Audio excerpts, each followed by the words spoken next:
Hello students. बच्चे, जैसे कि आप जानते हो कि हम imperfection means defects in solids पढ़ रहे थे, और उसमें मैंने आपको बताया कि बेसिकली ये दो टाइप्स का होता है, point defect, line defect and impurity defect. Impurity defect जो है वो ऑलरेडी आपने पढ़ा हुआ है, तो पॉइंट डिफेक्ट जो है हमने सबसे पहले डिस्कस करना है।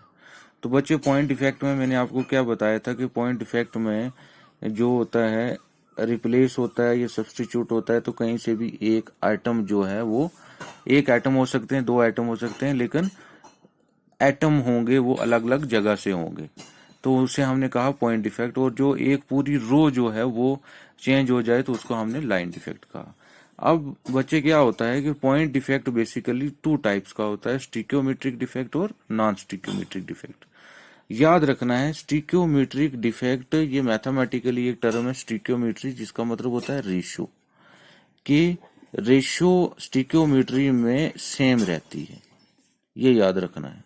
स्टिक्योमेट्रिक डिफेक्ट में रेशियो ऑफ आइटम्स जो होती है वो सेम रहती है। मान लो क्या है कि समझना अच्छे से, कि एक आयनिक कंपाउंड है हमारे पास, जो मान लो NaCl, तो ये NaCl किस फॉर्म में होगा, Na पॉजिटिव Cl नेगेटिव, ठीक है। फिर ऐसे ही Na पॉजिटिव Cl नेगेटिव, ठीक है। फिर Cl negative Na positive Cl negative Na positive, तो ये इस फॉर्म में जुड़ा होगा, ठीक है, समझना है अच्छे से। फिर Na पॉजिटिव Cl नेगेटिव, ये इस फॉर्म में जुड़ा होगा, कौन सा कंपाउंड, आयनिक कंपाउंड। समझ गए बच्चे।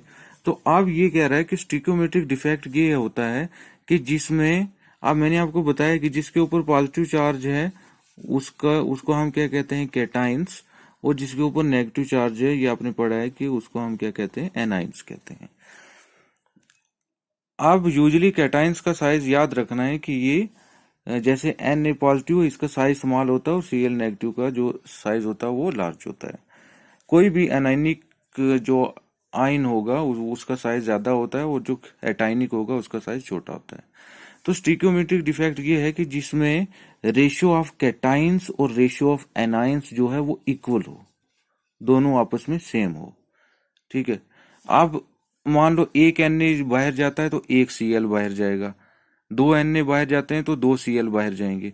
तो ऐसे डिफेक्ट्स को जिसमें रेशियो ऑफ कैटाइंस और रेशियो ऑफ एनाइंस जो है वो सेम रहती है, तो ऐसे डिफेक्ट को हमने क्या कहा, स्टिक्योमेट्रिक डिफेक्ट कहा, ठीक है। अब एक चीज और याद रखनी है कि ये जो जहां पे एटम्स अरेंज होते हैं, जहां पे एटम्स अरेंज होते हैं उसको हम कहते हैं लैटिस पॉइंट, अलग से भी डिस्कस करेंगे, अभी आपने याद रखना है, इसको हम क्या कहते हैं, लैटिस पॉइंट कहते हैं।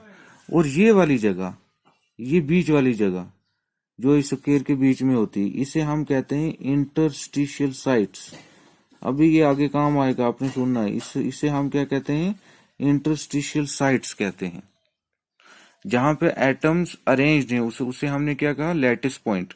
और जहां ये बीच वाली स्पेस है, ये वाली ये वाली ये वाली ये वाली, इसे हमने क्या कहा, इंटरस्टिशियल साइट कहा, ठीक है। ये चीज याद रखनी। दूसरा, स्टिक्योमेट्रिक डिफेक्ट एक ऐसा डिफेक्ट होता है कि जिसमें रेशियो ऑफ कैटाइंस जो होती है वो रेशियो ऑफ एनाइंस के बराबर होती है, मतलब जितने कैटाइंस होंगे उतने ही एनाइंस होंगे। और जब उसमें डिफेक्ट क्रिएट होगा तो जितने कैटाइंस रिप्लेस होंगे उतने ही एनाइंस रिप्लेस होंगे। तो जब सेम सेम हो रहा है तो उसको हमने कहा स्टिक्योमेट्रिक डिफेक्ट।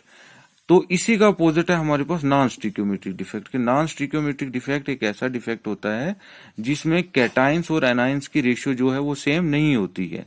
मान लो दो Na बाहर चले गए तो एक Cl बाहर जाएगा, तो यहाँ पे क्या हो रहा है, रेशियो ऑफ कैटाइंस जो है वो रेशियो ऑफ एनाइंस के बराबर नहीं है। तो उस ऐसे डिफेक्ट को हमने क्या कहा, नॉन स्टिक्योमेट्रिक डिफेक्ट। और जहां पे रेशियो सेम है उसे हमने क्या कहा, स्टिक्योमेट्रिक डिफेक्ट। अब ये एग्जांपल दूंगा तो आपको समझ आएगी।